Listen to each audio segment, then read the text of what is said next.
নমস্কার বন্ধুরা, আমি নন্দিতা চলে এসেছি নতুন একটা ব্লগ ভিডিও নিয়ে তোমাদের সামনে।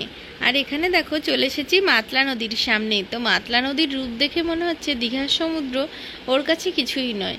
তো এতটাই সামনে সুগভীর মনে হচ্ছে নদী, তো সেই মনটাই ছুঁয়ে যাচ্ছে। আর এত ঢেউ, তো ঢেউটাও অনেক সুন্দর ছিল, তবে দেখতে সামনে থেকে হঠাৎ করে দেখলে ভয়ানকই লাগবে। তবে আগে অনেকবার এসেছি, সেই সময় ভাটা ছিল, তো ভাটার সময় নদীর রূপটা অন্যরকম লাগতো। আর জোয়ারের সময় দেখো মনে হচ্ছে সামনে এত বড় নদী যে যার কোনো কুল কিনারা নেই। তবে বেশি গভীর নয় নদীটা, তবে মাতলার যে ঢেউটা গভীরতা নেই বলেই ঢেউয়ের এতটাই প্রকোপ। যেহেতু বিদ্যাধরীতে তোমরা দেখেছো বিদ্যাধরী নদীতে অতটা ঢেউ হয় না, মাতলাটা একটু চড়া পড়া বলে এই মাতলা নদীতে বেশি ঢেউ হয়। তো ঢেউগুলো কতটা পর্যন্ত উঠে আসছে দেখো, ব্লকগুলোর গাছ হয়ে যাচ্ছে, দেখলেই মানে ভয় লেগে যাচ্ছে যে ব্লকের উপর বসলে হয়তো ভেসেই চলে যাব কখন। তো মাম্মাম বায়না করছিল, ওই জন্য ওকেও নিয়ে এসেছি আজকে।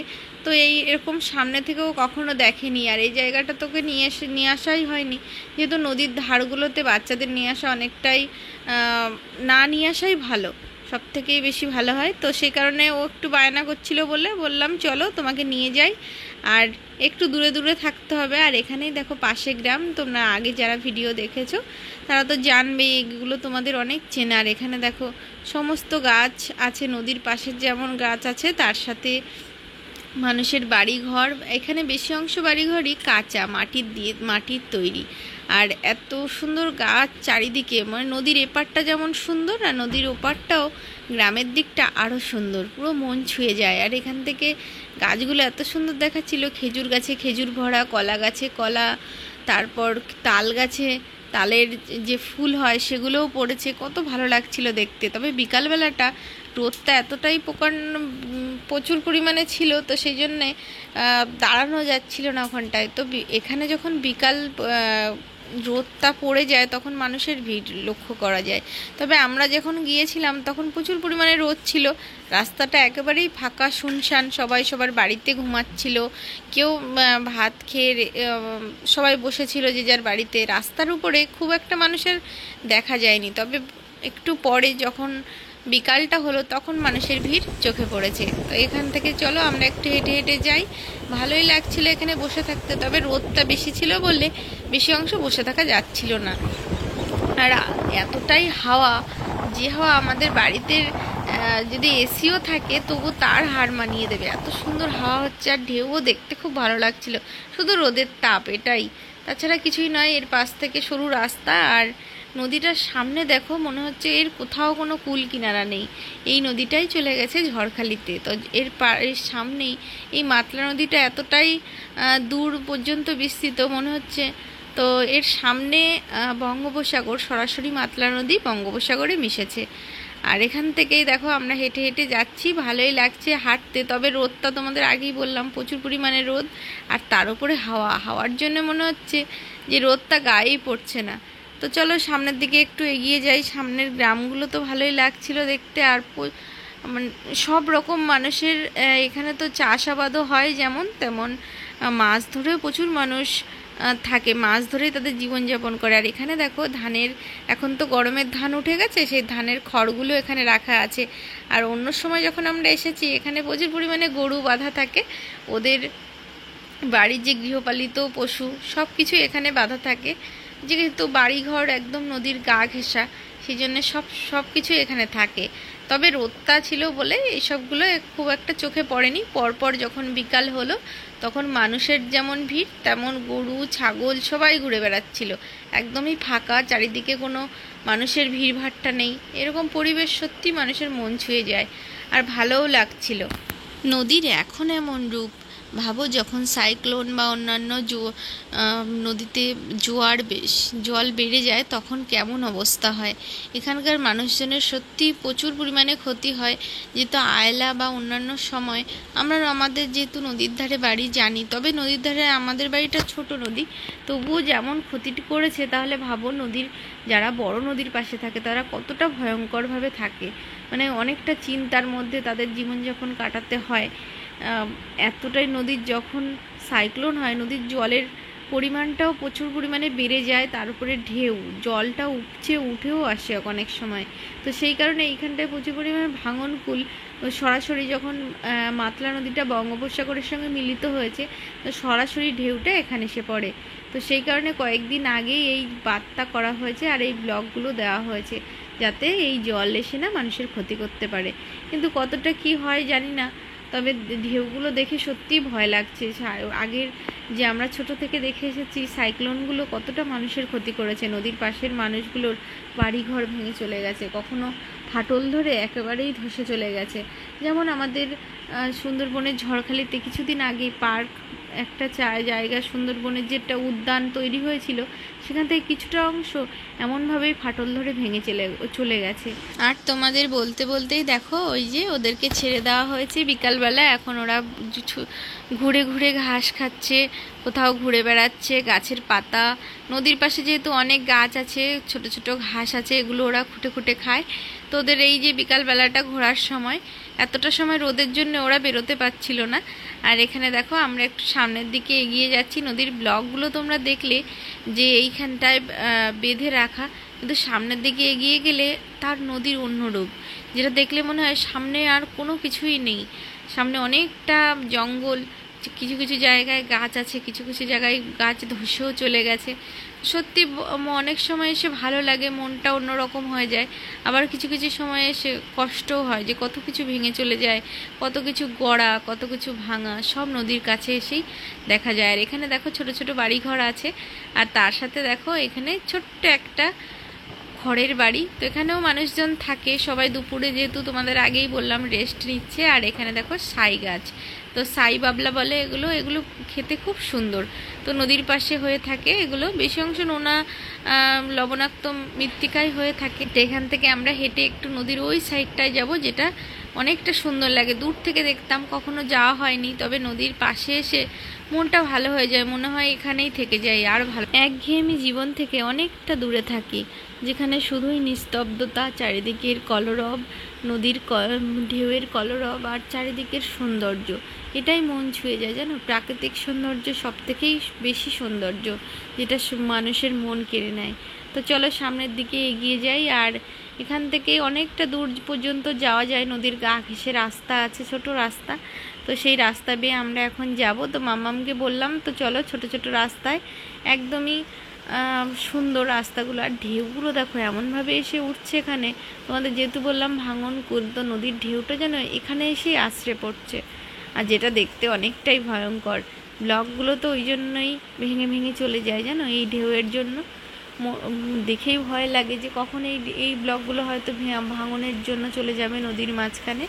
তো এমনভাবে এখান থেকেই কিন্তু মানুষ যাতায়াত করে, তারা যখন মাছ ধরে এখান থেকেই হেঁটে হেঁটে যায়। আর তখন আর এত পরিমাণ ঢেউ থাকে না, ঢেউয়ের মধ্যে তো মাছ ধরা যায় না, তখন নৌকো করে মাছ ধরতে হয়। যখন ওরা মাছ ধরতে যায় তখন ভাটা চলে আসে, ভাটার মধ্যে মাছ ধরে। তো চলো যাই হোক, আমরা এখন হেঁটে যাব সামনের দিকে। আর এখান থেকে দেখো সরু রাস্তা, দুপাশে বন, এপাশে নদীর গাছপালা, এপাশে মিষ্টি জলের যে গাছগুলো হয়, তো সেই গাছগুলো হয়ে আছে, নিম গাছ থেকে শুরু করে আরও নানান ধরনের গাছ, যেগুলো নদীর পাশে হয়ে থাকে। আর এখান থেকেই দেখা যাচ্ছে ভাঙনকুল, তো তোমাদের আগেই বললাম, তো প্রচুর কিছু ধসে ধসে চলে গেছে। এখান থেকে অনেকটা জায়গা পর্যন্ত ব্লক দেওয়া ছিল, তো কিছু কিছু জায়গায় সামনের কিছুটা জায়গায় আছে, কিন্তু এই জায়গাগুলোতে ব্লকগুলো ভেঙে ভেঙে চলে গেছে, আর শুধু গাছগুলো দাঁড়িয়ে আছে। মনে হচ্ছে আর কয়েকদিন পরে এগুলোও ভেঙে চলে যাবে। কখন নদী ভাঙবে, কখন গড়বে, তার কোনো ঠিক ঠিকানা নেই। আর সামনের যে জঙ্গল দেখতে পাচ্ছ হালকা দূরে, তো ওই জঙ্গলেই কিছুদিন আগে বাঘ এসেছিল, জানো, বাঘ কখন চলে আসবে তারও ঠিকানা নেই। তো এই মাঝখান থেকেই যাচ্ছিলাম, আমাদের একটু ভয় ভয় লাগছিল। তারপরে দেখি নৌকোগুলো দাঁড় করানো, মানে এখান থেকেই মানুষ প্রচুর পরিমাণে যাতায়াত করে, দেখেই বোঝা যাচ্ছিল। তো নৌকোগুলো দাঁড় করানো আছে, প্রচুর পরিমাণে জাল রাখা আছে। তো এই জালগুলো দিয়ে যেহেতু ওরা মাছ ধরে এখানেই রেখে গেছে, তবে কেউ এসে নিয়ে যায় না, জানো তো, সবার বাড়িতেই নৌকো আছে, জাল আছে, সবাই সবার ইচ্ছা মতো থাকে, এখান থেকে কেউ নিয়েও যাওয়ার নেই, এমনভাবেই রেখে দেয় সবাই। আর এখানে গাছগুলো দেখো ব্লকগুলোকে ঢেকে রেখেছে, আর এই গাছটা দেখো ভেঙেই চলে যাচ্ছে। তোমাদের আগেই বললাম কখন ভেঙে যাবে তারও ঠিকানা নেই। আর এই পাশটায় দেখো একটা বড় নৌকো রাখা আছে, পাশেও অনেকগুলো নৌকো আছে। তবে এই নৌকোটার পাশে বড় বড় চরপাটা দেওয়ার জন্য অনেক বড় বড় লাঠি রাখা আছে। তো লাঠি বলা যায় না, এগুলো বড় বড় বাঁশ বা অন্যান্য ধরনের লাঠি, বড় বড় লাঠি, যেগুলো চরপাটা দেওয়া হয়। আর চরপাটা সহজেই মাছ ধরা যায় চরপাটার সাহায্য। তো সেই জন্য এই যে বড় বড় ডিঙি নৌকোগুলোকে অনেক সময় মেশিন দিয়ে দূরে যাওয়ার জন্য, অনেকটা দূরে দূরে যাওয়ার জন্য এইসব বড় বড় নৌকোগুলো করা আছে, জানো তো। আর ছোট ছোট যে নৌকোগুলো আছে সেগুলো নদীর গা ঘেঁষে থাকে, সেগুলো বেশি দূরে যেতে পারে না যদি না তাদেরকে তাদেরতে মেশিন দেওয়া থাকে। যাই হোক, এখান থেকেই আমরা একটু দেখছিলাম ঘুরে ঘুরে। এখানে কত বড় বড় জাল দেওয়া, দেখো এই জালগুলো পুরো নদীর মাঝ বরাবর দেওয়া থাকে, যাতে অনেক মাছ এই জালগুলোতে পড়ে। যত কাঠ সব এইখানে এনে ভাগ করা, মানে এগুলো সব মানুষজনই তুলে রেখেছে। চারিদিকে নদীর জোয়ারে যত কাঠ পাতা ফুটি আসে সেগুলো রেখে দেওয়া, এখান থেকে শুকিয়ে তারপর নিজের বাড়িতে নিয়ে যায়। অনেক এখানে দেখো পুরো ঝাঁপ ঝাঁপ রাখা আছে, আর পাশেই গ্রাম তোমরা দেখতে পেলে। আর এখানে প্রচুর পরিমাণে নৌকো যেমন আছে, তার সঙ্গে ছোট ছোট ডিঙি নৌকো, বড় নৌকো, নদীতে চলার জন্য, কিছু মাছ ধরার জন্য সব রকম আছে। তবে এই জায়গাটা বেশি অংশ ধসে চলে গেছে, এই যে ছোট ছোট ব্লকগুলো দেওয়া ছিল। নদীর এতটাই জোয়ারের স্রোত এইখানটা এসে বাঁধে, সেই কারণে এইখানেই যত জোয়ারের পাতা পুঁতি সব এখানে রাখা আছে গাড়ি করে। এগুলো আবার শুকাবে, এগুলো আবার সবাই বাড়ির দিকে নিয়ে যাবে। চলো, জঙ্গলের মাঝখান থেকে ছোট রাস্তা, সেই রাস্তা থেকে আমরা আবারও বাড়ির দিকে ফেরত যাই। চলো।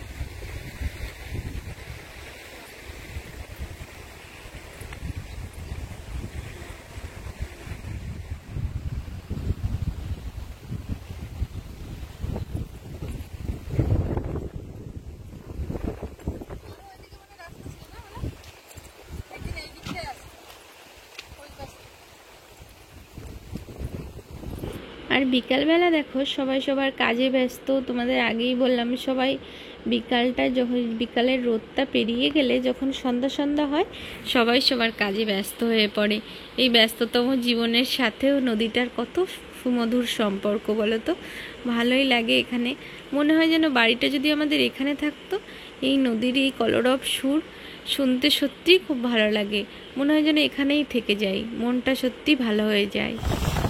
এখন কিছুটা সময় বসে নিচ্ছি, এতটা সময় হেঁটেছি, আর তার উপর নদীর পাশে এত হাওয়া, তবে আর্দ্রতাটা বেশি, মানে লবণাক্ত হাওয়ায় লবণাক্ত ভাবটা বেশি, গা পুরো চিটচিট করছে। কিন্তু নদীর ধারে যারা থাকে তাদের পুরো অভ্যাস হয়ে গেছে। আমরা একটু নদী থেকে দূরে থাকি, তো যেটা আমাদের মানে একটু অসুবিধা হচ্ছে। নদী থেকে একটা নৌকো আসছে, একটা ছোট্ট ডিঙি নৌকো, মনে হচ্ছে কি সমুদ্রের মধ্যে এক ফোঁটা কিছু একটা ভেসে আসছে, সেরকমই মনে হচ্ছে। এখান থেকে এই যে ব্লকগুলোর পাশে বসে আছে, নানান ধরনের গাছ, এই ব্লক ফুড়ে ফুড়ে উঠেছে, দেখতে কত সুন্দর লাগছে। এখানে প্রচুর মানুষজন থাকে, আর বিকালবেলা বেশি করে সবাই ঘুরতে চলে আসে এই হাওয়া খেতে। এত সুন্দর হাওয়া যে মনে হয় এসি বা ঘরের খাবার থেকে অনেক সুন্দর হাওয়া।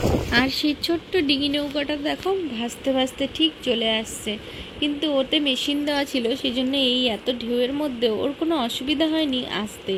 আর দূর থেকে কেমন দেখাচ্ছিল দেখো, দেখেই ভয় লাগছিল, মনে হচ্ছিল কখন নৌকোটা কোথায় চলে যায় বা ডুবে যায়, এরকম মনে হচ্ছিল।